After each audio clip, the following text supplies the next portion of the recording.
नमस्कार मुलांनो. शिवाजी महाराजांच्या गोष्टी, त्यांची संबंध मालिका आम्ही तुमच्यासाठी घेऊन येत आहोत. ह्याच्यातल्या की नाही अनेक गोष्टी मलासुद्धा माहिती नव्हत्या. त्यामुळे त्या वाचताना एक वेगळ्या प्रकारचा आनंद मी लुटत आहे आणि तो आनंद सुप्रजाच्या मुलांबरोबर लुटायला मला अतिशय नेहमीच आवडतो. म्हणून मी तुमच्यासाठी आज घेऊन येत आहे जीवा महाल्याची गोष्ट.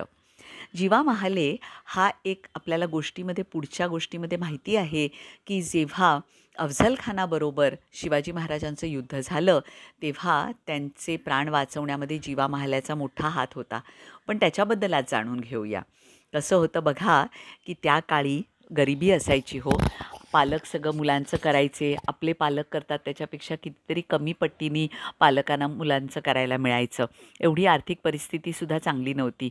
मुलं पालकांच्या बरोबर शेतामध्ये राबायची. ते जे काही करायचे त्याच्यामध्ये त्यांना मदत करायची. असाच होता एक जीवा महाले. त्याच्या वडिलांना की नाही दंडपट्टा चालवायची ते त्याच्यामध्ये एकदम तरबेज होते. त्याच्याबरोबर तलवार, भालाफेक हे सगळे खेळ त्याचे वडील खूप छान पद्धतीने करायचे. आम्ही नेहमी सुप्रजामध्ये सांगत असतो की मुलं पालकांकडे बघून शिकतात. तसाच हा जीवा छोटा आपल्या वडिलांच्या बरोबर नेहमी असायचा आणि वडिलांकडे बघत बघत बघत तो त्या खेळांमध्ये एकदम तरबेज झाला होता. वडिलांच्या बरोबर हे खेळसुद्धा करायचा. आता असं झालं की त्याचे वडील अचानक वारले. आता वारल्यानंतर संबंध कुटुंबाची जबाबदारी छोट्या जीवावर आली. आता काय करायचं? त्याला हे खेळ येत होते. त्याने आपलं थोडंसं डोकं वापरलं आणि जसे डोंबाऱ्यांचे खेळ असतात तसा तो गावोगावी ठिकठिकाणी जाऊन हे खेळ दाखवू लागला आणि थोडे बहुत पैसे कमवू लागला. त्याच्यामुळे घरातल्या लोकांचा उदरनिर्वाहसुद्धा चांगला चालायचा आणि असे खेळ करता करता एक दिवस तो आपला अगदी मन लावून खेळ करत होता. पण आपले शिवाजी महाराज तिकडनं चालले होते आणि त्यांनी एकदम हेरलं ह्या माणसाला की अरे वा, काय छान हा खेळ करतोय. म्हणून त्याला बोलवून घेतलं. इकडे ये रे राजा, तू हे काय करतोस? तर म्हणे असं आहे महाराज की माझे वडील आता नाहीत. आता घराचा सगळा खर्च माझ्या अंगावर आल्यामुळे मी हे असे डोंबाऱ्यासारखे खेळ करतो आणि थोडं बहुत कमवतो. अरे, हे तू स्वराज्यासाठी करशील? आमच्याकडे नोकरी करशील?